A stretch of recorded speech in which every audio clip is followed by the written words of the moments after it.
దేవుని వాక్యం చదువుకుందాం. చూడండి, ఆదికాండం 18వ అధ్యాయము. ఆదికాండం 18వ అధ్యాయము వాక్య ధ్యానం కోసం మనం ఈ మాట చదువుకుందాం. ఆదికాండం 18వ అధ్యాయము 19వ వచనాన్ని 18, 19 వచనాలను మనం చదువుకుందాం. అబ్రహాము నిశ్చయముగా బలము గల గొప్ప జనమగును, అతని మూలముగా భూమిలోని సమస్త జనములను ఆశీర్వదింపబడును. ఎట్లనగా యెహోవా అబ్రహామును గూర్చి చెప్పినది అతనికి కలుగజేయనట్లు తన తరువాత తన పిల్లలను తన ఇంటివారును నీతి న్యాయములు జరిగించుచు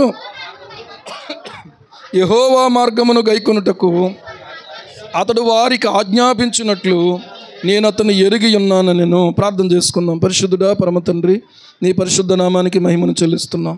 మరొక మారు ప్రభువా, నీ వాక్యం దగ్గరకు మమ్మల్ని మా తండ్రి నడిపించినందుకు స్తోత్రాలు. మా మంచి కాపరివయ్యుండి, గొప్ప కాపరివయ్యుండి, ప్రధాన కాపరివయ్యుండి మా అందరి జీవితాలను ఎంతో శ్రద్ధతో పట్టించుకుంటున్నావు కాబట్టి ఎంత బలమైన పెను తుఫానులు వీచినాయో మా మీద, ఎంత మా జీవితాల్లో ఇక మేము ముందుకు సాగలేమనుకున్న పరిస్థితులు మా జీవితంలోకి వచ్చినాయో, కానీ అన్నిటిలో కూడా మమ్మల్ని బలపరిచి ధైర్యపరిచి మేము తప్పిపోయినప్పుడు మళ్ళీ తిరిగి నీ మార్గంలోకి నడిపించి, మేము బాధపడినప్పుడు దుఃఖంతో కృంగిపోయినప్పుడు మా కన్నీటిని తుడిచి మమ్మల్ని మరలా తిరిగి నిలబెట్టినందుకు నీ కృతజ్ఞతలు చెల్లిస్తున్నాం ప్రభువా. ఈ సమయమందు ఈ వాక్యాన్ని దీవించండి, ఈ వాక్యాన్ని విరిచి మాకు పంచిపెట్టండి. యేసయ్య నామములో ప్రార్థిస్తున్నాం మా పరమ తండ్రి. ఆమేన్, ఆమేన్, ఆమేన్. ప్రియులారా, ఈ వాక్య భాగాన్ని నేను మీ ముందు ఉంచాలని పరిశుద్ధాత్మ దేవుడు నన్ను ప్రేరేపించినందుకు ఈ వాక్యాన్ని నేను చదివాను. గత దినాల్లో మనం భయభక్తుల గురించి నేర్చుకున్నాం. ఏమి నేర్చుకున్నాం? భయభక్తుల గురించి మనం నేర్చుకున్నాం. భయభక్తులు కలిగి ఉండుట అనేటువంటి అంశం చాలా విశాలమైన అంశంగా కనబడుతూ ఉంది. ఈ రోజున ఏమి లేవు అని అంటే భయభక్తులు లేవు. పిల్లలకు తల్లిదండ్రులు చెప్పే మాట చెవికి ఎక్కట్లేదు. విశ్వాసులకు అందరికీ కాకపోయినా కొందరికి ప్రియులారా దేవుని సేవకుడు చెప్పేటువంటి మాట చెవికి ఎక్కట్లేదు. ఎందుకంటే ఈ రోజున ఒక్క సేవకుడు వాక్యంతో ఒక్క సంఘములో ఉండి ఎవరో కూడా ముందుకు వెళ్ళట్లేదు. ఏమవుతుంది అని అంటే యూట్యూబ్ ద్వారా అనేక మంది మనకు కనబడుతున్నారు. ఎవరేంటో కూడా చూసుకోకుండా కూడా ఏది నచ్చితే దాన్ని స్వీకరించి, దాన్ని అంగీకరించి, దాన్ని నమ్మేటువంటి పరిస్థితులు ఈరోజు కనబడుతున్నారు. ఇక్కడ ఉన్నటువంటి మనందరం కూడా ఆలోచించుకోవాల్సిన విషయం ఏంటో తెలుసా? ఎన్ని విన్నా ఏం చేసినా కూడా స్థానిక సంఘము పట్ల మనలో ఉన్నటువంటి ఆ ప్రేమ ఎప్పుడు కూడా తక్కువ అవ్వకూడదు. మనం నేర్చుకున్నది మరింత పెరగడానికి ఉపయోగపడాలి, సంఘం విస్తరించడానికి ఉపయోగపడాలి. కానీ సంఘములో ఉన్నటువంటి మనం సంఘానికి ప్రియులారా మనం రుణపడి ఉన్నామనే విషయాన్ని జ్ఞాపకం చేసుకోవాలి. ఎందుకంటే వాళ్ళు మన కొరకు ప్రార్థించే వాళ్ళు, మన సుఖాల్లో ఏమన్నా అందరూ ఉంటారు. కానీ కష్టాలలో, కన్నీటి లోయలలో ఏం పర్లేదమ్మా అని చెప్పి ధైర్యం చెప్పేవాళ్ళు, ఏం పర్లేదు బాబు అని ధైర్యం చెప్పేటువంటి తమ్ముళ్ళు, అన్నయ్యలు, ఏమండి అక్కలు, చెల్లెళ్ళు, తల్లులు, తండ్రులు సంఘములో ఉన్నారు. వారికి మనం ఎప్పుడు కూడా గౌరవాన్ని ఇవ్వాలి ఈరోజు ఆలోచించుకుంటే. కానీ ఈ రోజున లోపించినటువంటి భయభక్తులను మనం నేర్చుకోవాలని పరిశుద్ధాత్మ దేవుడు కోరుతూ ఉన్నాడు. దేవుని ఆశీర్వాదం అంటే ప్రియులారా, అబ్రాహాము యొక్క జీవితాన్ని మనం చూసినట్లయితే దేవుడు అతనికి వెండి, బంగారాలు, బహుమంది పనివారు, ఎంతో విస్తరించిన సంపదనిచ్చాడు. కానీ దేవుడు దీన్ని ఆశీర్వాదం అంటలేదు. దేవుడు దీన్ని ఆశీర్వాదం అనడం లేదు. మీరు చూడండి, ఆ మాట మనం చదువుకున్నటువంటి వాక్య భాగంలో చూస్తే ఈ రోజున ఎక్కువ ఈ లోక సంపదలను గురించే మనం ఆశీర్వాదము అనే మాటను వాడుతూ ఉన్నాం. కానీ ఇక్కడ మీరు గమనించినట్లయితే దేవుడు అబ్రహాముతో అంటున్నాడు, అబ్రాహాము పేరును దేవుడు అబ్రహాముగా మార్చాడు. ప్రియులారా, అబ్రహాము అనంటే జనములకు తండ్రి. ఒక్క కొడుకు కూడా ఇంకా పుట్టలేదు. కానీ దేవుడు ఏం చేశాడంటే అతని పేరు మార్చి, ఇదిగో నేను జనములకు తండ్రిగా చేయబోతున్నాను అన్నాడు. అదే ఈ రోజున మనం ఆలోచించుకోవాల్సింది. అందుకనే నా దేవుడు, మనం ఆరాధించేటువంటి దేవుడు సర్వశక్తి కలిగిన దేవుడు. ఎలా జరుగుతుంది ఇది అనంటే, ఈ మాట చెప్పినటువంటి ఆయన ఎవరు అనంటే లేని వాటిని ఉన్నట్టుగా పిలిచే దేవుడు ఆయన. మృతులను సజీవులుగా చేసే దేవుడు ఆయన. అలాంటి దేవుడు కాబట్టి ఆ మాటను అబ్రహాము నమ్మి ఓర్పుతో ప్రియులారా ఆ వాగ్దాన ఫలాన్ని స్వతంత్రించుకున్నాడని ఆదికాండములో ఉన్నటువంటి ఈ అబ్రహామును గురించి బైబిలులో హెబ్రీయులకు రాసినటువంటి పత్రికలో 6వ అధ్యాయంలో మనం చూసినట్లయితే 6వ అధ్యాయంలో బహుశా 12వ వచనం అనుకుంటా. 6వ అధ్యాయము 12వ వచనం. 6వ అధ్యాయమేనా అది? చదువు.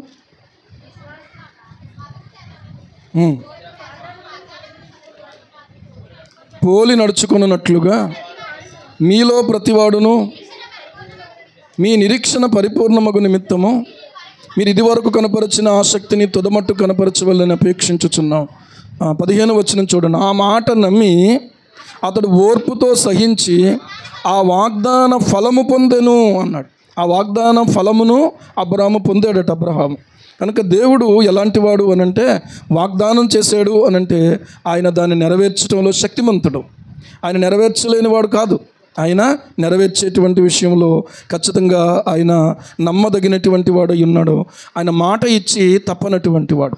ఈ మాట కీర్తనల గ్రంథంలో మనం 146వ కీర్తనలో చూస్తాం. చివరి వచనంలో ఆయన ఎన్నడూనూ మాట తప్పనివాడు అంటాడు. ఇర్మియా గ్రంథంలో కూడా చూస్తే మాట ఇచ్చి నెరవేర్చే దేవుడు అని మాట ఉంటుంది. హల్లెలూయా. మాట ఇచ్చి నెరవేర్చే దేవుడు. నీ యొక్క బలహీనతతో ఆయనకు పని లేదు. నీకున్నటువంటి ఇబ్బందితో ఆయనకు పని లేదు. నీకున్నటువంటి వయస్సుతో ఆయనకు పని లేదు. నీకున్నటువంటి చదువుతో ఆయనకు పని లేదు. చదువే లేకపోవచ్చు, కానీ ఆయన మాట అన్నాడు అనంటే ఖచ్చితంగా దాన్ని నెరవేర్చుకుంటాడు. అబ్రహాముతో దేవుడు ఏమంటున్నాడు అనంటే, నిశ్చయముగా అబ్రహాము గొప్ప జనమగును అన్నాడు. ఎలాంటి జనమగును? గొప్ప జనమగును అన్నాడు. ఎలాగవుతాడు? అసలు ఒక్కడు కూడా లేడు కదా అని మనం అనుకుంటే, అసలు ముందు ఆ ఒక్కడితోనే దేవుడు ప్రారంభించాడు. ఆ ఒక్కడు కూడా ప్రియులారా గొప్ప జనముగా చేయబడ్డాడు. ఈ రోజున మనం ఆ విషయాన్ని ఆలోచన చేసుకుంటే, అబ్రహాము గురించి దేవుడు అంటున్నాడు, ఏమంటున్నాడు? నిశ్చయముగా బలమైనటువంటి గొప్ప జనమగును అనేటువంటి మాట. తర్వాత ఏమంటున్నాడంటే, ఎంత జనం ఉంటే ప్రియులారా సంతోషం అండి. ఆ జనం ఎలాగుండాలని దేవుడు కోరుకుంటున్నాడు తెలుసా? అబ్రహాము నిశ్చయముగా బలము గల గొప్ప జనమగును, అతని మూలంగా భూమిలోని సమస్త జనములను ఆశీర్వదించబడును. ఓకే, సమస్త జనములు ఏమవుతారు? ఆశీర్వదించబడతారు. ఎట్లనగా అన్నాడు. ఎలాగా ఆశీర్వదించబడ్డం అంటే అబ్రహాముకు దేవుడు వెండి బంగారం బహుమంది పనివారు ఎంతో పశు సంపద ఎన్నెన్నో రకాలుగా దేవుడు ఆశీర్వదించేశాడు. అది కాదు ఆశీర్వాదం గురించి దేవుడు మాట్లాడుతున్నది. ఎట్లనగా యెహోవా అబ్రహామును గూర్చి అతనికి చెప్పినది కలుగు చేయనట్లు తన తరువాత తన పిల్లలు, ఆలోచించండి మాట, తన పిల్లలు, తర్వాత తన ఇంటి వారు, తర్వాత నీతి న్యాయములు జరిగించుచు వాళ్ళు ఎలాగుండడం ఆశీర్వాదమో చూడండి. నీతి జరిగించేవారుగా ఉండడం, న్యాయము జరిగించేవారుగా ఉండడం, దేవుని మార్గాన్ని గైకొనడానికి అతడు వారికి ఆజ్ఞాపించినట్లు. ఇతడు ఏం చేయాలో తెలుసా? తన బిడ్డలకు ఏం చేయాలంటే ఆజ్ఞాపించాలంట. ఆజ్ఞాపించినట్లుగా నేను అతన్ని ఎరిగి ఉన్నాను అనే మాట వాడుతున్నాడు. ఈ రోజున మనం ఆశీర్వదించబడ్డాం అనుకుంటే, ఈ రోజున మన బిడ్డలకు మనం ఇలా చెప్పగలుగుతున్నామా? ఆజ్ఞాపించగలుగుతున్నామా? అండి, అబ్రహాము ఆజ్ఞాపిస్తే ఇస్సాకు దేవుడు ఆశీర్వదించి ఇస్సాకుని ఇచ్చాడు కదా. అబ్రహాము ఆజ్ఞాపిస్తే ఇస్సాకు లోబడిపోయాడు, అంతే. అదే ఆశీర్వాదం అంటే. ఇస్సాకు ఏం చేశాడు? నానా నువ్వు అనుకుంటే సరిపోద్దా? దేవుడు నీతో మాట్లాడితే సరిపోద్దా? నాతో కూడా దేవుడు మాట్లాడాలి. అప్పుడు దాకా వెయిట్ చేయనలే. తెల్లవారినప్పుడు అబ్రహాము లేచాడు. దేవుడు చెప్పిన మాట ప్రకారంగా ఆ కొడుకును, ఏమండి ఇలాగని చెప్పలేదు కానీ, ఆ కొడుకును పనివారిని తీసుకొని గాడిదను సిద్ధపరచుకొని బయలుదేరిపోయాడు, అంతే. ఎక్కడికి వెళ్తున్నావు నాన్న అని కూడా అడగలేదు. ఎందుకు వెళ్తున్నావు నాన్న అని కూడా అడగలేదు. అన్నీ తెలిగినవాడు, అన్నీ తెలిసినవాడే. ఈ రోజున అన్నీ ఎరిగిన తర్వాత పిల్లలు లోబడుతున్నారా? అన్నీ ఎరిగిన తర్వాత మనం చెప్పినట్టు వాళ్ళు ఆజ్ఞాపిస్తే లోబడుతున్నారా? లోబడడం అంటే ఏమీ తెలియనప్పుడు లోబడడం కాదు, అన్నీ ఎరిగిన తర్వాత లోబడమే. యేసుక్రీస్తు ప్రభు సర్వజ్ఞుడైనప్పటికీ కూడా ఆయన యెరూషలేములో ప్రియులారా, ఆయన ఆ యొక్క దేవాలయంలో పరిసయ్యులు పండితులు అయినటువంటి వారు, ఆ దినాల్లో పండితులు, వాళ్ళ మహామేధావులు, వాళ్ళతో కూర్చుని తల్లిదండ్రి వెళ్ళిపోయారు. అంటే తండ్రిగా ఎంచబడిన యోసేపు, కన్నటువంటి తల్లి అయిన మరియా ఇద్దరు వెళ్ళిపోయారు. వెళ్ళిపోయినప్పుడు కనీసం కొడుకుని చూసుకుంటారా? చూసుకోరు ఎవరైనా? మరి వాళ్ళెంత ఆదమరుపుగా మతిమరుపుగా ఉన్నారో తెలియదు. ఏం చేశారు తెలుసా? 3 దినాల ప్రయాణం అంత దూరం వెళ్ళిపోయారంట వాళ్ళు. ఎందుకే? 1 రోజు 2 రోజులు కాదు, ఎందుకే అంటే యేసయ్య లేకుండా వాళ్ళు ఏమైపోయారు? 3 రోజులు వెళ్ళిపోయారు. మరి వెనకాల వస్తాడు కదా అనుకున్నారో, లేకపోతే ఎంత నిర్లక్ష్యం ఒక రకంగా ఆలోచించుకుంటే అండి. ఇప్పుడు ఏం జరిగింది అని అంటే, అక్కడ దాకా వెళ్ళిపోయిన తర్వాత అప్పుడు వాళ్ళు ఏం చేస్తున్నారంటే, మీ ఇంటికి వచ్చారా, మీ దగ్గర ఉన్నారా అని ఆ పరిచయస్తులైన వారందరిలో వెతుకుతున్నారంట. వెతుకుతుంటే వారికి కనిపించకపోతే మళ్ళీ తిరిగి వచ్చి ఆ దేవాలయం దగ్గరికి వస్తే అప్పుడు కూర్చుని ఆయన ఏమండి మహాపండితులైన వాళ్ళతో మాట్లాడుతున్నాడు ఆయన. హల్లెలూయా. ఈయన ప్రశ్నిస్తున్నాడు, వాళ్ళ ప్రశ్నలు వేస్తున్నారు, ఈయన ప్రత్యుత్తరం చెప్తున్నాడు. ఈయన ప్రశ్నిస్తే సమాధానం చెప్పగలిగిన తెలివితేటలు అక్కడ ఎవరికి లేవు. అంత జ్ఞానము కలిగి ఉండి, అంత మహాజ్ఞాని అయ్యుండి, సర్వజ్ఞాని అయ్యుండి ఆయన గురించి ఏమి రాయబడి ఉంది అని అంటే, ప్రియులారా ఆ లోకాసు వార్తలో మనం చూద్దాం, ఒకసారి చూడండి. అప్పుడప్పుడు ఇలాంటివి కూడా కొంచెం చూడడం మంచిదే. మనం ఏమంటే ఈ రోజున లోబడి లేవు, మనం తిరగబడే పరిస్థితిలో ఉంటున్నాం. లోకాసు వార్త 2వ అధ్యాయము, లోకాసు వార్త 2వ అధ్యాయము 51వ వచనం. అంతటా ఆయన వారితో కూడా బయలుదేరి నజరేతునకు వచ్చి వారికి లోబడి ఉండెను. హల్లెలూయా. ఎవరికి లోబడ్డాడు ఆయన? మానవునిగా. నిర్గమాకాండం 20వ అధ్యాయంలో నీకు మేలు కలుగునట్లు నీ తల్లిని తండ్రిని సన్మానించుము, అప్పుడు నీ భూమి మీద ఏమవుతావు అంటే దీర్ఘాయుష్మంతుడు వగుదు అన్నాడు. ఇప్పుడు ఆయన మానవుడుగా మన మధ్యలో నివసించినటువంటి టైంలో ఆయన ఏం చేస్తున్నారు అని అంటే, అన్ని విషయముల్లో వారికి లోబడి ఉన్నాడంట. ఏమండి? అన్ని విషయాలలో వారికి లోబడి ఉన్నాడు. ఇక్కడ ఇంకొక కీలకమైన వచనం ఉంది. ఈ రోజున మనం ఆ విషయాన్ని కూడా ఆలోచించాలి. 2వ అధ్యాయము 48వ వచనంలో ఆయన తల్లిదండ్రులు ఆయనను చూచి మిక్కిలి ఆశ్చర్యపడ్డారంట. ఆయన తల్లి, కుమారుడా మమ్మల్ని ఎందుకు ఇలాగ చేసితివి? ఇదిగో నీ తండ్రి నేనును దుఃఖపడుచు నేను వెతుకుచుండమని ఆయనతో చెప్పగా, ఆయన మీరేలా నన్ను వెతుకుతున్నారు? నేను నా తండ్రి పనుల మీద ఉండవలనని మీరు ఎరుగరా అని వారితో చెప్పాడు. హల్లెలూయా. నన్ను పరలోకపు తండ్రి పని చేయడానికి కదా నేను వచ్చింది. సరదాగా ఇక్కడ ఏదో షికారు చేయడానికి రాలేదు. అంటే షికారు చేయడం వేరు, బాధ్యత కలిగి ఉండడం వేరు. నేను పని చేయడానికి కదా వచ్చాను, నా గురించి మీరు ఎందుకు వెతుకుతున్నారు అన్నాడు. కానీ ఆయన వారితో మళ్ళీ తిరిగి వచ్చినప్పుడట వారికి లోబడి ఉండేను అన్నాడు. జ్ఞానం అంటే ఏంటంటే, నాకు అంతా తెలిసిపోయింది కాబట్టి ఇంకా నేను ఎవరిని లెక్క చేయను అనేది జ్ఞానం మాత్రం కాదు. ఈరోజు ఆలోచన చేసుకోండి. అలాంటి ఆలోచన విధానం మనలో ఉన్నట్లయితే మనము ప్రియులారా దారి తప్పినట్టే లెక్క. మనం దారి తప్పినట్టే లెక్క. మేము బైబిల్ క్లాసులకు వెళ్ళినప్పుడు కొంతమంది సేవకులు, కొంతమంది వాక్యం నేర్చుకోవడానికి వచ్చిన వాళ్ళు, అప్పుడు ఆ సేవకులు ఏం చెప్పారంటే, స్టార్టింగ్లోనే ఆ బైబిల్ క్లాసులు, బైబిల్ కాలేజ్ స్టార్ట్ చేసేటప్పుడు, ఆ యొక్క దాన్ని ఏమంటారు, ఇనాగ్రేషన్ జరిగేటప్పుడు, అర్థమవుతుందా? చెప్పిన మాట ఏంటంటే, ఇక్కడ మీరు వినేసి ఆ తర్వాత బయటికి వెళ్ళి నాకు అది తెలిసిపోయింది ఇది తెలిసిపోయిందని ఉన్న సంఘాలలో కొంపట్లు ఎట్టకండి అన్నారు. మీకు అర్థమైందా? అంటే ఇప్పుడు మీకు అక్కడికంటే ఒకవేళ ఎక్కువ తెలిసిపోయిందనుకో, కాస్త మీరు ప్రేమపూర్వకంగా ఆ సేవకుడితో నడుచుకుంటూ, ఆ పరిచర్యలో తగ్గించుకుంటూ, మీరు దేవుని యొక్క చిత్తములో లోబడి మాత్రమే పని చేయాలి.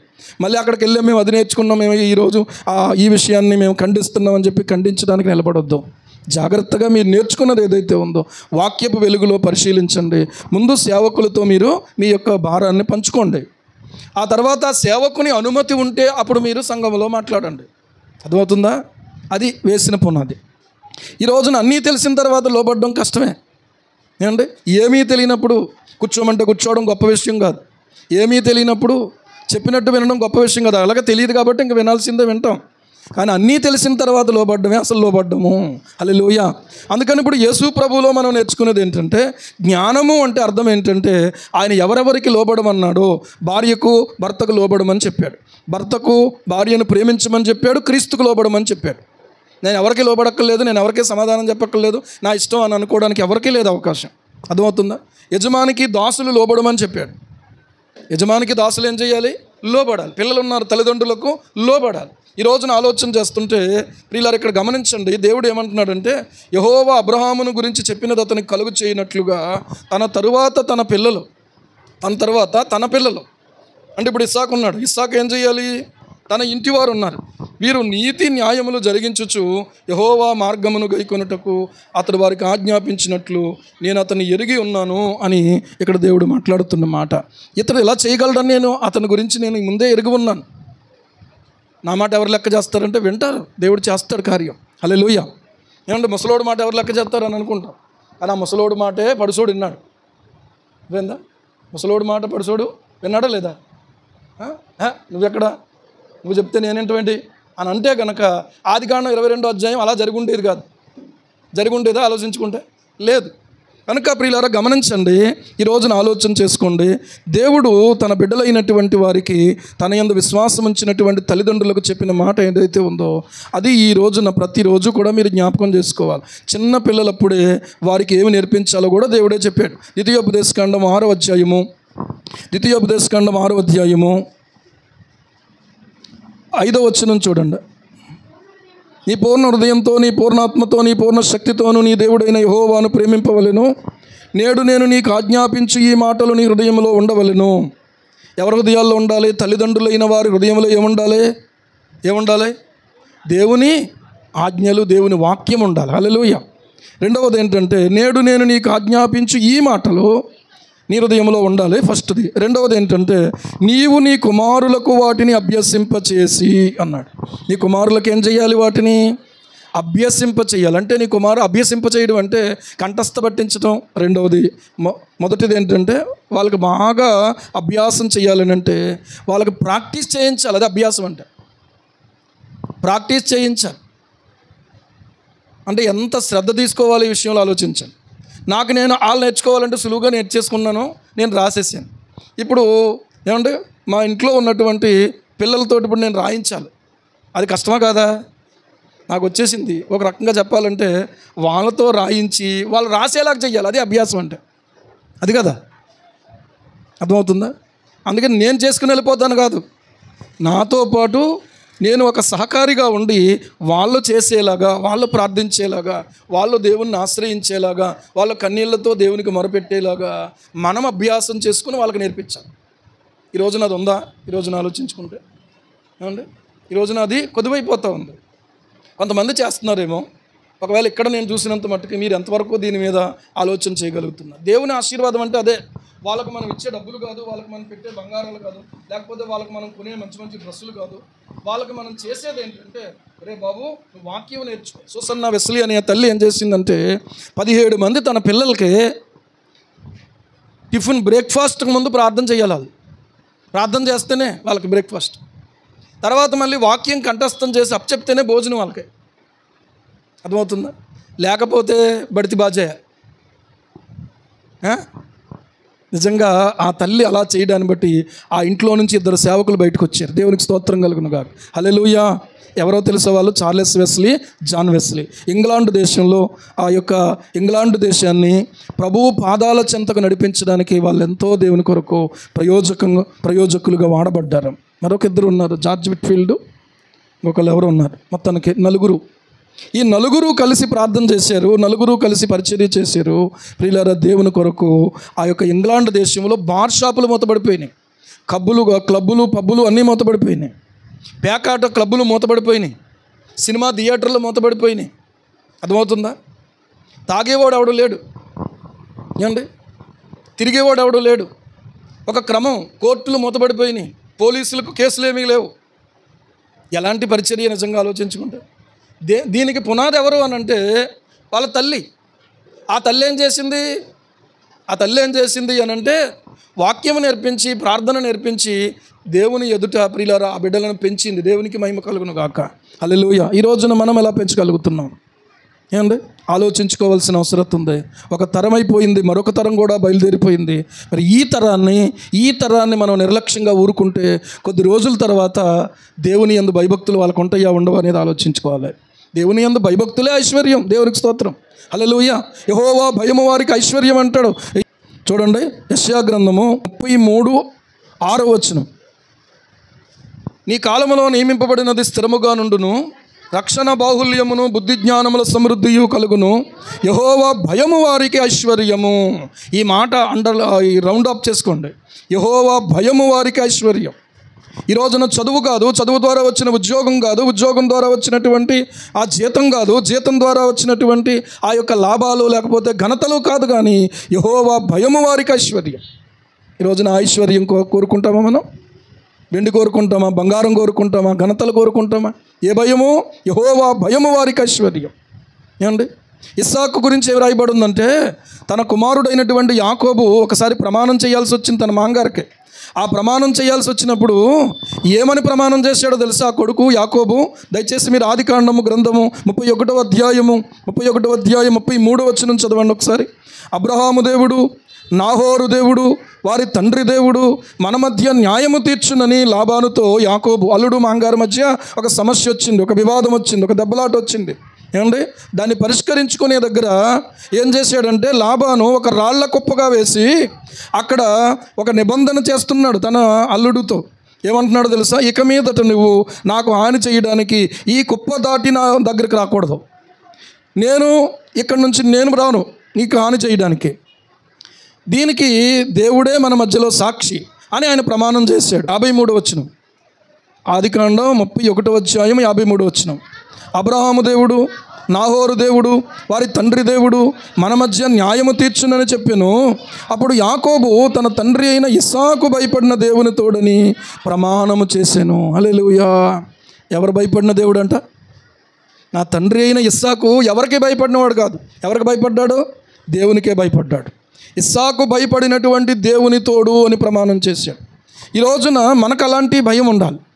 మనకుంటే మన పిల్లలు నా తండ్రి భయపడినటువంటి దేవుని తోడు అని చెప్పగలిగేటువంటి స్థితి ఈ రోజున మనకుంటే మనం ఐశ్వర్యవంతులు. అంతే. నువ్వు ఎన్ని గడించినా ఎన్ని సంపాదించుకున్నా వాట్ నెక్స్ట్? అర్థమవుతుందా? యెహోవా భయము వారికి ఐశ్వర్యం. అబ్రహాము నుండి కొంత సంపద ఈయన చేతికి వచ్చింది, వారసత్వం ఇతనికి వచ్చింది. కానీ అబ్రహాము ఏ భయం అయితే దేవుని పట్ల కలిగి ఉన్నాడో ఇస్సాకుకు ఆ భయాన్ని ప్రాక్టీస్ చేయించగలిగాడు. అదే అసలు విషయం. దేవుడు అన్న ఎరుగు ఉన్నానన్నాడు కదా. ఈ రోజున మనం మన పిల్లలకు భయాన్ని ప్రాక్టీస్ చేయించగలుగుతున్నావా? ఇవేమీ చెప్పలేకపోయినా, ఏమీ నేర్పించలేకపోయినా ప్రియులారా, ఇదొక్కటి నేర్పించగలిగితే వాళ్ళు ఎప్పుడు కూడా దేవునికి భయపడుతూ ఉంటే చాలు. దేవునికి భయపడేవాడు మాటల్లో జాగ్రత్తగా ఉంటాడు, ప్రవర్తనలో జాగ్రత్తగా ఉంటాడు, డబ్బు విషయంలో జాగ్రత్తగా ఉంటాడు, స్త్రీ విషయంలో జాగ్రత్తగా ఉంటాడు, పురుషుని విషయంలో జాగ్రత్తగా ఉంటుంది అమ్మాయి అయితే.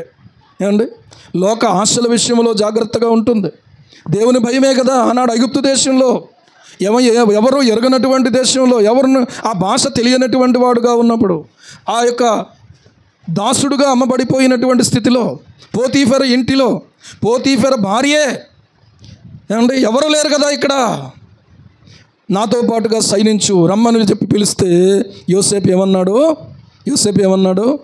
అమ్మా, నీవు అతని భార్యవైనందున ఈ ఇంటిలో ఏది నా వశం చేయకుండా అతను లేడు, అంతా నా చేతికి అప్పగించేశాడు. నీవు అతని భార్యవైనందున నిన్ను తప్ప మరి దేనిని నాకు అప్పగింపక ఉండలేదు. హల్లెలూయా.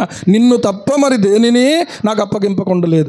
ఈవిడికి జ్ఞానం లేకపోతే ఇతనికి జ్ఞానం ఉంది కాబట్టి అక్కడ పాపం జరగకుండా దూరంగా వెళ్ళిపోయాడు. అర్థమవుతుందా? ఈరోజు ఆలోచించండి ఒకసారి. నీవెవరవు? ఈ చెప్పడంలోనే ఏం చెప్తున్నాడంటే అతను ఉన్నా లేకపోయినా, ఇక్కడ ఎవరున్నా లేకపోయినా నీవు నా యజమానికి భార్యవమ్మా, నువ్వు నాకు తల్లితో సమానం. నువ్వు ఇలా మాట్లాడడం తగదు, నీకు ఎవరు లేరు కదా అని అంటే అప్పుడేమంటున్నాడు తెలుసా? నేను దేవునికి విరోధంగా ఈ ఘోరమైన దుష్కార్యాన్ని చేసి నేను ఎలాగూ పాపము కట్టుకుందని అనుకుంటున్నాడు. ఇలాగే అనుకుంటే ఈ రోజున జారత్వాలు జరుగుతాయా? ఈ రోజున వ్యభిచార పాపాలు జరుగుతాయా?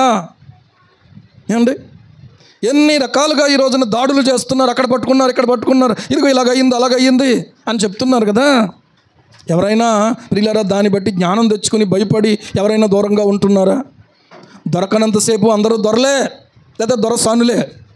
నన్ను ఏమనుకోకండి, క్షమించండి. సమయంలో నేను నిలబడింది దేవుని సన్నిధి కనుక ఈ దేవుని సన్నిధికి విరోధంగా నేను దుష్కార్యము చేసి పాపం ఎలాగూ కట్టుకుందును అన్నాడు. ఒకవేళ ప్రియులారా భయమే లేకపోతే యోసేపు ఏం చేసి ఉండేవాడు? అవును, ఎవరు లేరు కదా మన ఇద్దరికి, ఇంకా ఎవరు కూడా ఆటంకం లేదు.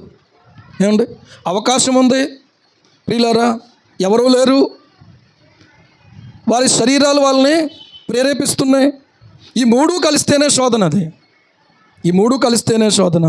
దేవునికి భయపడ్డాడు కనుక దేవుడు అతనికి తోడయ్యుండుట మానలేదు. దేవునికి స్తోత్రం కలుగును గాక. హల్లెలూయా. దేవుడు నీ డబ్బు చూసి తోడుగా ఉంటాడా? దేవుడు నీ అందం చూసి తోడుగా ఉంటాడా? లేకపోతే దేవుడు నీ ఉద్యోగం చూసి తోడుగా ఉంటాడా? దేవుడు నీ ఘనత చూసి తోడుగా ఉంటాడా? ఏం చూసి దేవుడు తోడుగా ఉంటాడు? భయం ఉంటే దేవుడు తోడుగా ఉంటాడు. హల్లెలూయా. ఈరోజు ఆలోచన చేసుకుందాం ప్రియులారా, ఏది ముఖ్యమో ఈ రోజున అది కదా నేర్పించాలి. వాళ్ళు పుట్టినరోజులైనా, పెళ్లి రోజులైనా, లేకపోతే ఇంకోటైనా అది రాకుండానే ముందు ఇది నేర్పించుంటే నేను దేవుని యందు భయం కలిగి నా పుట్టినరోజు చేసుకోవాలి, కానీ ఎలా పడితే అలా చేసుకోకూడదు అనే జ్ఞానం వాళ్ళకి అర్థమై ఉండేది. ఈరోజు దేవుని భయం ఉందా నీ పిల్లలకి? నేను వచ్చేటప్పటికి పిల్లలు ఇక్కడ గ్రౌండ్లో ఆడుకుంటున్నారు. వచ్చిన తర్వాత నేను అక్కడ నుంచి 3:30కి లేచాను. ఈరోజు చెప్తున్నాను మీకు, ఇక్కడ ఆ స్థలం దగ్గరికి వెళ్ళాలి, చూసుకోవాలని చెప్పి నాకున్నటువంటి భారం ఏంటి, మీకున్న భారం ఏంటి? మీ పిల్లలు ఎక్కడున్నారు ఇప్పుడు? భయం ఉందా వాళ్ళకి? ఏమండి ఆడుకోవడానికి వెళ్ళిపోయారు. ఆడుకోవడానికి ఈరోజు ఎలాగెళ్తారు అసలు? అంటే మనం ఏం చేస్తున్నామంటే వాళ్ళు పిల్లలు కదా ఆడుకుంటారని అనేటువంటి దృష్టిలోనే ఉన్నాం తప్ప నిజంగా వాళ్ళు ఒరే ఈరోజు మీరు దేవుడి సన్నిధిలో ఉండాలని చెప్పలేకపోయిన తల్లిదండ్రులుగా మీరుంటే కనుక ఎంత లాస్ అయిపోతున్నామో గమనించుకోవాలి. ఏండి ఫోన్ చేస్తున్నా ఫోన్లకు దొరకట్లేదు ఈరోజు. దేవుని భయమే సుమా నీకు ఐశ్వర్యం. జేబులో డబ్బులు లేకపోవచ్చు, నీ గుండెల్లో భయం ఉంటే, దేవుడు నీకు తోడై ఉంటే ఈ లోకంలో నిన్ను ఎదిరించేవాడు జయించేవాడు ఎవడు ఉండడు. హల్లెలూయా, హల్లెలూయా.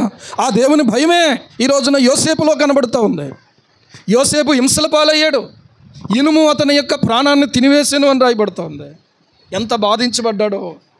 కానీ ఇతడు నిర్దోషి, ఇతడు ఏమాత్రం కూడా అలాంటోడు కాదు ఈ అబ్బాయి అని చెరసాల అధికారి గమనించి సంఖ్యలు తీసేసి ఏమన్నాడు తెలుసా? బాయ్ ఏదో చెయ్యని నేరానికి నువ్వు వచ్చినట్టుగా నాకు అర్థమైపోయింది. సత్ప్రవర్తన చూసిన ఖైదీల్ని ఏం చేస్తారో తెలుసా? వాళ్ళని బయటికి తీసుకొచ్చి ఆ పనుల్లో ఈ పనుల్లో వాళ్ళకి ఏదైతే అలవాటు ఉందో, లేకపోతే చదువుకుంటామంటే చదువుకోవడానికి అవకాశం ఇస్తారు, పనులు చేయడానికి అవకాశం ఇస్తారు. వాళ్ళు ఏదైతే తయారు చేస్తున్నారో ఆ ప్రోడక్ట్స్ మళ్ళీ జైలుకి అవతల అక్కడ ఒక బంకు పక్కన ఉంటుంది, అక్కడ అమ్మకం మొదలు పెడతారు. వాళ్ళని తీసుకొచ్చి అక్కడ బంకు ఉంది, ఆ బంకులో పెట్రోల్ కొట్టించి మనం అక్కడ పెడతారు. వీళ్ళ సత్ప్రవర్తన కలిగినటువంటి ఖైదీగా ఎప్పుడైతే చూశాడో ఈ అబ్బాయి మామూలుడు కాదు, దైవ భయం కలిగిన వాడు. పాపం అన్యాయంగా ఈ పరిస్థితికి వచ్చేసాడు. దేవుడు ఎవరికి జాలి పుట్టించాలో వాళ్ళకి జాలి పుట్టిస్తాడు. దేవునికి స్తోత్రం కలుగును గాక. హల్లెలూయా. నీతికి రోజులు కావని నీతి తప్పి ప్రవర్తించే కోతుల కంటే హీనంగా తయారవుతున్నారు ఈరోజు. నీతికి రోజులు కాదా? ఏమండి నీతి న్యాయములు జరిగిస్తూ నువ్వేం చెయ్యంటే నా మార్గమును గైకొనడానికి అతడు వారికి ఆజ్ఞాపించినట్లు నేను అబ్రహామును ఎరిగి ఉన్నాను అంటున్నాడు. ఈరోజు నిన్ను నన్ను కూడా దేవుడు కోరుతున్నది అదే. ఈరోజు నిన్ను నన్ను కూడా దేవుడు కోరుతున్నది అదే. ఈరోజు మనం ప్రార్థించవలసిందిదే. ఈరోజు మనం గురి పెట్టాల్సిందిదే. ఈరోజున కన్నీరు కార్చాల్సిందిదే. ఒకవేళ నీ పిల్లలు లేకపోతే నువ్వు మరొక బిడ్డనైనా నువ్వు పెంచుకో. ఈ రకంగా పెంచడానికి ఆలోచించుకో. దేవునికి స్తోత్రం కలుగును గాక. దైవ భయములో పెంచిందండి ఆ తల్లి నన్ను, దైవ భయములో పెంచిందండి ఆ తల్లి నన్ను అని చెప్పగలిగిన వాళ్ళు. ఒక మొర్దెకాయ లేకపోతే ఒక ఎస్తేర్ ఎక్కడి నుంచి వచ్చింది ఆలోచించండి. మొర్దెకాయ లేకుండా ఒక ఎస్తేర్ ఎలాగొచ్చింది? వస్తుందా? మొర్దెకాయ ఏం చేశాడంటే తల్లిదండ్రులు లేనటువంటి ఏమండి ఆ అమ్మాయిని చేరదీశాడు. మన దగ్గరికి ఇంచుమించు దాదాపు కొన్ని సంవత్సరాల క్రితం కరోనా కంటే ముందు ద్వారపూడి ఒక సేవకుడు వచ్చాడు. ఆయన ఒక మంచి ప్రొఫెసర్, దాన్ని ఏమంటారు కిమ్స్లో, అర్థమవుతుందా? ఆయన చెప్తున్నాడు ఏంటంటే వాళ్ళ అక్కగారు అమ్మాయినో ఎవరినో కానీ ఆయన ఫుల్ సపోర్ట్ ఇచ్చి ఆ అమ్మాయిని చదివిస్తూ ఉన్నాడు, భక్తిలో పెంచుతున్నాడట. మరి మీరండి అని అంటే నేను మ్యారేజ్ చేసుకోనని నిర్ణయం చేసుకున్నాను అన్నాడు. ఒకళ్ళ కోసం ఒకళ్ళు త్యాగం చేసేసారు. ఈరోజున ఎలాంటి మనుషులు ఉన్నారో తెలుసా? ఒక్కసారి కళ్ళు తెరిచి చూసుకుందాం. ఎలాంటి మనుషులు ఉన్నారో ఈరోజు. స్వార్థం కోసం బ్రతికే మనుషులను చూసి ఈ రోజున ఎవరిని పట్టించుకోవట్లేదు అనుకుంటున్నారు. లేదు, ఒక మొర్దెకాయ లాంటి వాళ్ళు ఈరోజు కూడా ఉన్నారు. నేను చూశాను కల్లారా. ఏమండి నిజంగా చక్కగా ఆయన పెళ్లి చేసుకోవచ్చు, చక్కగా జీతం వస్తుంది. ఏమండి వాళ్ళ ప్రొఫెసర్ అంటే తక్కువ జీతం రాదు, కనీసం ₹1,00,000 వస్తుంది జీతం. తక్కువ అంటే మామూలు హెచ్ఎం ఆ స్కూల్లో పనిచేసి ఒక మాస్టర్ అంట, ఆయనకే వస్తుంది ₹1,20,000. అర్థమవుతుందా? దేవుని భయం ఏం చేసిందంటే నేను ఎంతకాలం బ్రతికినా ఇంతే కదా, ఆ బిడ్డకు సపోర్ట్ లేదు, ఆ బిడ్డ చదువుకుందాం అనుకుంటుంది, ఆ బిడ్డకు అవసరమైనటువంటి సహకారం అంతా అందించి ఆ బిడ్డను చదివించాలి, ఆ బిడ్డను ప్రయోజకురాలుగా చెయ్యాలి. తన జీవితం త్యాగం చేసేసాడు చెప్పాలంటే ఆయన. హల్లెలూయా. ఈరోజు ఎందుకు బతుకుతున్నాం అర్థం కాని బతుకుతున్నారు కొంతమంది. సరిగా ఆలోచించట్లేదు.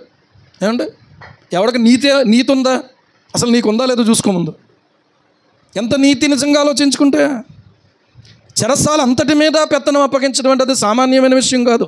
ఎక్కడి నుంచో వచ్చినటువంటి వ్యక్తి ఆ యవనస్తుడు.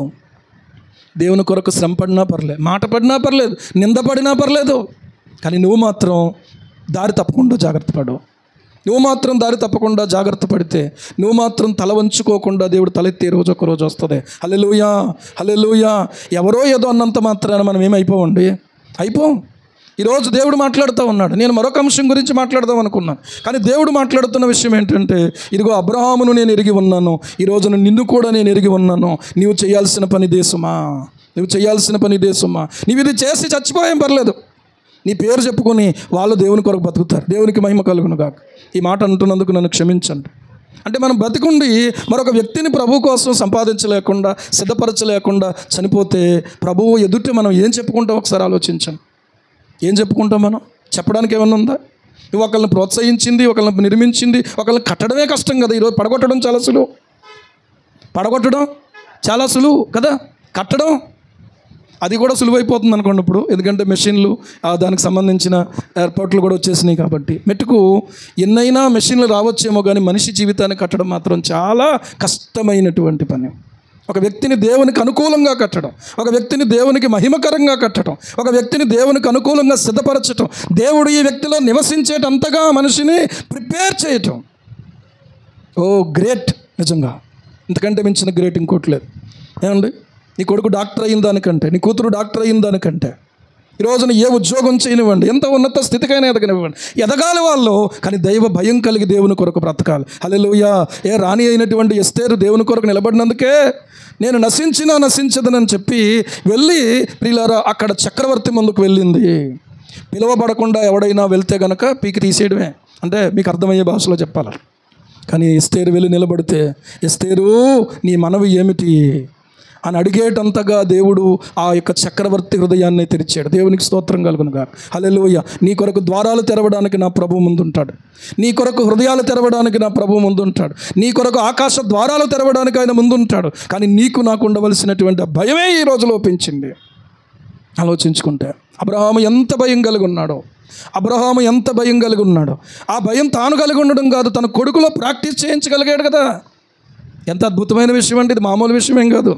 మొక్కగా వంచనేది మానైన తర్వాత వంచగలమా అంటే, ఏమండి మా అమ్మాయి ఏమందంటే, వంచొచ్చు డాడీ, పగ్గాలేసి వంచాలంతే అంటే. ఓ ఇలా కూడా పిల్లలు ఆలోచిస్తున్నారు ఈరోజు అనిపించింది. మా రాణి అన్నమాట, ఏమేసి వంచాలట, అంత పని అంత కష్టం ఆలోచించుకుంటే. అమ్మో ప్రియులారా, ఆలోచించుకుంటే మించిన జ్ఞానము కలిగినటువంటి వారికి మించిన భయం ఉండాలి తప్ప మించినటువంటి లెక్కలేనితనం ఉండకూడదు. ఈరోజు ఉంటుంది డబ్బు, రేపు పోతుందే, చెప్పలేం కదా. అందుకనే ఏమన్నాడు తెలుసా, ఇహమందు ధనవంతులైన వారు అస్థిరమైన ధనమునందు నమ్మిక ఉంచక అన్నాడు. అది అస్థిరమైంది, ఒకవేళ అది ఉంటుంది మనం వెళ్ళిపోతాం కదా. ధనవంతుడు వెళ్ళిపోయాడు, ధనం ఉండిపోయిందా లేదా? ధనవంతుడు వెళ్ళిపోయాడు, ధనం ఉండిపోయిందా? పొలం ఉండిపోయిందా? కొట్లు ఉండిపోయినాయా? ఆ పంట ఇంకా చేను మీదే ఉంది. ఎవరో ఏమండి వదిలేసి వెళ్ళిపోయేదే కదా. ఎవడును ప్రియులారా వాని వెంట కొనిపోడు. ఏదొస్తుంది నీ వెంట అంటే ప్రియులారా నీవు కలిగి ఉన్న రక్షణే నీ వెంట వస్తుంది తప్ప నువ్వేది కలిగి ఉన్నది నీతోటి రాదు. ఈ ఊరికే ఏంటంటే అతిశయం. ఇందాక పాట పాడుకున్నాం, ఏమీ లేదు నా యందు అతిశయించుటకు, నా అతిశయం నీవే యేసయ్యా. ఏమీ లేదు నా యందు అతిశయించుటకు, నా అతిశయం నీవే యేసయ్యా. యేసయ్యా యేసయ్యా యేసయ్యా యేసయ్యా యేసయ్యా యేసయ్యా.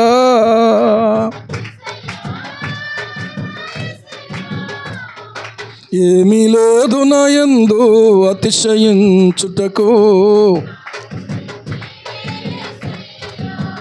ఆ ఒక్కటి తీసేస్తే మనకు అర్థమవుద్ది. ఆ ఒక్కటి దేవుడు తీసేస్తే అర్థమవుతుంది మనకి. ఏదో ఉందనుకుంటున్నాం మనం. ఏముంది? ఇల్లంతా కట్టుకుని ఇంటి బయట పెడతారు. ఆ తర్వాత ఈ ఇల్లు నాది నాది నాది అంటాం. ఏమండి అయిపోయిన తర్వాత పిల్లలు వచ్చి ఏమంటారంటే, ఎంతసేపు అయింది? అయితే వాళ్ళు ఉన్నా కూడా ఏం చేస్తారు, బయటకే తీసుకొచ్చేయాలి. ఒక టెంట్ మాత్రం ఎత్తారు బాగోదని గౌరవానికి. ఆ టెంట్ మాత్రం ఉంచుతారు 10 రోజులు 4 రోజులు, ఆ కార్యక్రమం ఏదో పూర్తయ్యే వరకు. అదే ఘనత. ఏమండి అక్కడ టెంట్ వేసారంటే ఇక్కడ ఏదో జరిగింది సంథింగ్. ఏంటండి అతిశయం మనకి? ఏం అతిశయం? ఊరికే మీరు మిడిసిపడిపోవడం. ఏమీ లేని ఇస్తరాకట ఎగిరెగిరి పడుతుందంట. ఏమీ లేని ఇస్తరాకు ఏం చేస్తుంది?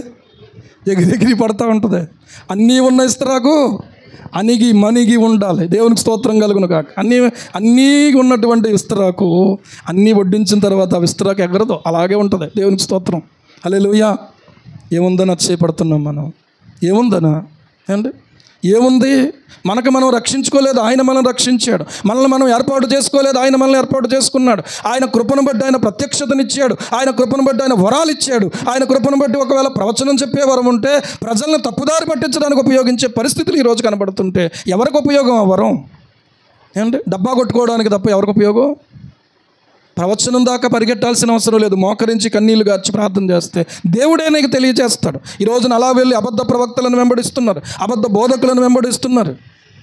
ఏమండి, మన ఆదివారమే చూశాను, ఎదురు ఒక 2 గుంపులు అయిపోయి ఇద్దరు సేవకులు అక్కడ కొట్టుకుంటున్నారంట. ఎక్కడ పాలకొల్లు దగ్గర, నర్సాపురం ఎక్కడ. ఆ కొట్టుకునేది మాత్రం ఏవో షూటింగ్ చూపించేస్తున్నారు ఊరికే.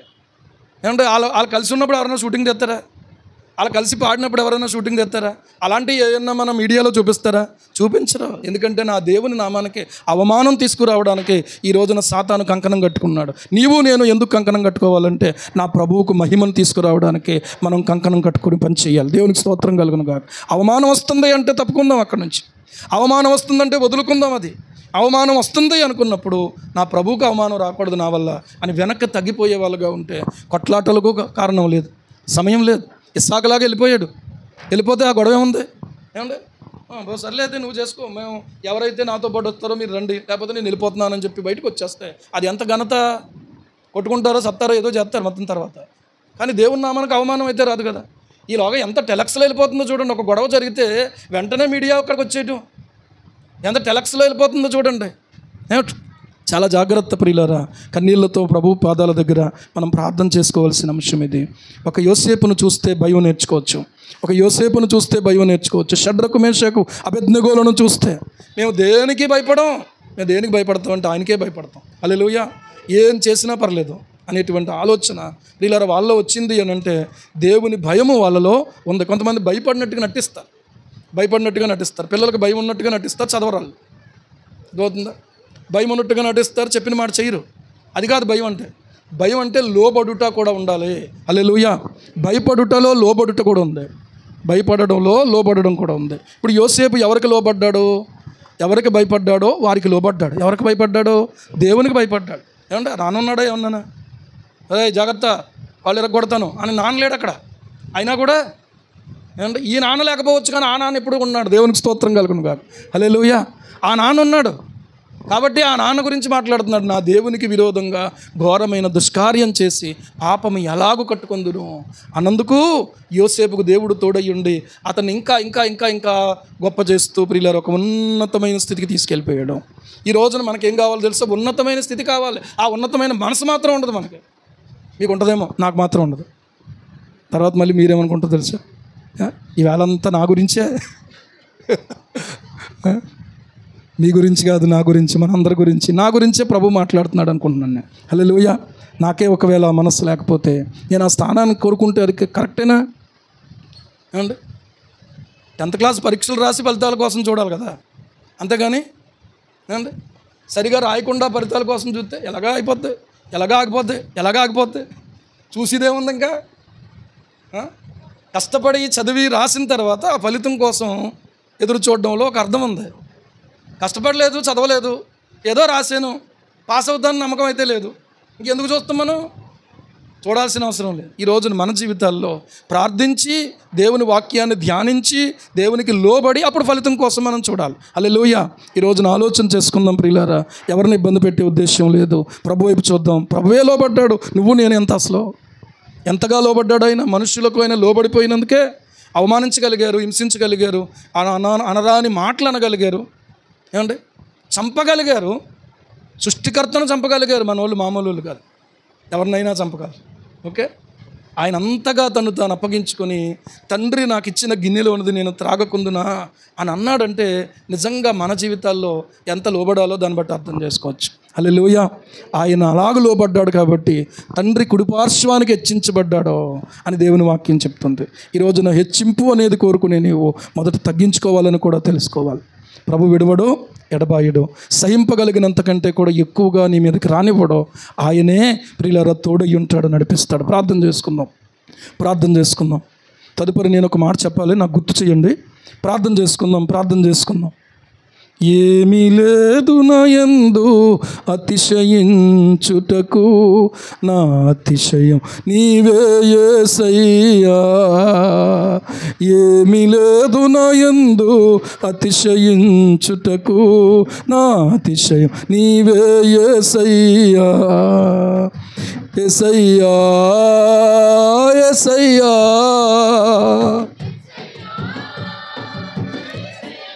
డబ్బు నాదని, అందము నాదని, ఇల్లు నాదని, పొలము నాదని, ఉద్యోగం నాదని, ఘనత నాదని నేను ఇలాగా అనుకుంటూ మిడిసి పడిపోతున్న స్థితిలో ఏమి లేదయ్యా.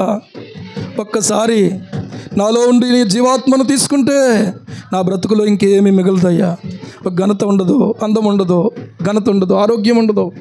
నా జీవితం మట్టిగా మిగిలిపోద్ది నాయన. కానీ నీవు నాకు ఇస్తే నేను ఏదో గొప్పవాడని అన్నట్టు విర్రవీగుతున్న మనస్తత్వం నాలో ఉంటే దయచేసి దాన్ని తీసేయి ప్రభువా. ఎవరినైనా నేను ఒకవేళ నాకున్న దాన్ని బట్టి తక్కువగా చూస్తుంటే క్షమించినైనా. వారి విశ్వాసమందు భాగ్యవంతులేమో, ఒకవేళ ఈ లోకరీతిగా నాకు వాళ్ళకంటే ఎక్కువ ఉండొచ్చేమో. కానీ నేను ఏ పాటి వాడను, ఏ పాటి దాన్ని అన్నవాళ్ళు ప్రభువా దయచేసి క్రీస్తు యేసున కలిగిన ఈ మనస్సు, లోబడే మనస్సు, తగ్గించుకునే మనస్సు, సహించే మనస్సు, భరించుకునే మనస్సు, ఓర్చుకునే మనస్సు, నీ కొరకు ఖర్చయ్యే మనస్సు, ఒక ఆత్మ సంపాదించే దగ్గర, ఒకరిని సిద్ధపరిచే దగ్గర ప్రభువా నాకు అనుగ్రహించువా. దయతో నీవు సహాయం చేయి నాయనా. పరిశుద్ధుడా నీవు సహాయం చేయి నాయనా. నీవు సహాయం చేయకపోతే, నీవు కృప చూపకపోతే మేమేమైపోతామో నాయనా. మాకంటే ఎంతో ఆత్మీయ అంతస్తులో ఉన్నవారు ఈరోజు ఎంతో ఆత్మీయ స్థితిలో ఉన్నటువంటి వారు పడిపోయిన వారుగా ఉన్నారు. దుష్టుడు పడద్రోసేవాడుగా ఎదురు చూస్తున్నాడు. మేమే పాటి వారమయ్యా. మా హృదయాలకు, మా తలంపులకు మీ సమాధానము కావలి ఉంచి ప్రతి చింత దగ్గర మీ సహాయం మాకు అనుగ్రహించండి నాయన. చేతులెత్తి ఒక్క మాట ప్రభుని అడుగుదామా. తదుపరి అనంతక్క పాట పాడుతుండగా మన కానుకలను దేవునికి సమర్పించడానికి సిద్ధపడక మునుపు మనము సమర్పించుకుందాం. అయ్యా దయచేసి నేను భయము కలిగి ఉండడం, అలాగే నా బిడ్డలకు భయాన్ని ప్రాక్టీస్ చేయించే దగ్గర చిన్న వయసులో ఉన్నాడు నా బిడ్డ ప్రభువా, చిన్న వయసులో ఉన్నాడు నా మనవడు నాయన. దేవా ఒకవేళ నా జీవితంలో ఎవరికైనా ఒకవేళ నా జీవితం ఉపయోగపడేలాగా నువ్వు చెయ్యి ప్రభువా. ఒక్క బిడ్డను నేను సిద్ధపరచుకోగలిగితే చాలు. ఒక్క కొడుకును, ఒక్క బిడ్డను, ఒకవేళ కన్నా బిడ్డ కాకపోవచ్చు, మరొకరినైనా నీ కొరకు సిద్ధపరచడానికి, మరొక బిడ్డనైనా నీ కొరకు ప్రోత్సహించడానికి నాకు సహాయం చేయి ప్రభువా. దేవా సహాయం చేయి. అలాంటి ఫలమిచ్చే చెట్టు వలె నన్ను నిలబెట్టు నాయన. దేవా నువ్వు కనికరించు. ఏమీ లేదు ప్రభువా నా యందు అతిశయించడానికి. నా అతిశయం నీవే యేసయ్యా. పరిపూర్ణ హృదయంతో చెప్పుదాం. ధనం కాదయ్యా నా అతిశయం, అందం కాదయ్యా నా అతిశయం, స్థలం కాదయ్యా నా అతిశయం, ఉద్యోగం కాదయ్యా నా అతిశయం, జీతం కాదయ్యా నా అతిశయం. ఈ లోకంలో ఏది కాదు ప్రభువా. నీవే నా అతిశయం. నీవే పట్టుకోకపోతే, నీవే రక్షించకపోతే, నీవే గనుక ఒకవేళ మా జీవితాలను లోకంలో నుండి ఏర్పాటు చేసుకోకపోతే ఎప్పుడో మట్టికి మన్నైపోవలసిన వారు, ఎప్పుడూ అడ్రస్ లేకుండా వెళ్ళిపోయేవాళ్ళు మీ ప్రభు. మమ్మల్ని మర్చిపోయేవారు. ఈ పాటికి మమ్మల్ని ప్రేమించిన దేవుడు నాయన, ఏర్పరచుకున్న దేవుడు, శుద్ధి చేసిన దేవుడు నాయన, క్షమించిన దేవుడు నాయన, కృప చూపిన దేవుడు నాయన. మీరెవరైనా సరే ప్రభు కృప చూపేవాడు, మీరెవరైనా సరే ప్రభు కన్నీరు తుడిచేవాడు, మీరెవరైనా సరే ప్రభుని మొర ఆలకించేవాడు. దయచేసి వేరే ఆలోచనలు పెట్టుకోకండి. ఎవరు పట్టించుకోకపోయినా ఆయన నిన్ను పట్టించుకునేవాడు సుమా. నీ అవసరత పట్టించుకుంటాడు. నీకున్నటువంటి బాధను ఆయన పట్టించుకునే దేవుడు. నీ కొరకు బాధపడిన దేవుడు ఆయన. బాధ అంటే ఏంటో తెలిసిన దేవుడు ఆయన. ఆయనకు మనసారా మనం సమర్పించుకుంటూ మనము ప్రియులారా ప్రార్థన చేసుకుందాం. పరిశుద్ధుడా పరమ తండ్రి నీకు స్తోత్రాలు, కరుణామయుడానికి స్తోత్రాలు, కనికర సంపన్నుడానికి స్తోత్రాలు నాయన. నీ ప్రేమ గొప్పదయ్యా. నాతో మాట్లాడు. ఏదేదో ఐశ్వర్యం అనుకుని దాని వెంబడి ఆలోచిస్తూ ప్రయాసపడుతూ సమకూర్చుకునే ప్రయత్నాలు ఎన్నో చేస్తున్నాం. కానీ యెహోవా భయము వారికి ఐశ్వర్యం అనే మాట మీరు మాట్లాడి ఉన్న మాట కొరకు స్తోత్రాలు. అబ్రహాము ఐశ్వర్యం కలిగి ఉన్నాడు. తన కుమారుడికి ప్రభువా ఐశ్వర్యాన్ని ఇచ్చాడు. తన యొక్క ప్రభువా అయ్యా పిల్లలు ప్రభువా అలాంటి వారై ఉండాలని మీరు ఎరిగి ఉన్నారని మాట్లాడారు. నీకు స్తోత్రాలు. ఈ మాటలు అంతరంగాల్లో ఫలింప చేయండి. యేసయ్య నామములోనే ప్రార్థించి అడిగి పొంది ఉన్నాం తండ్రి. ఆమేన్.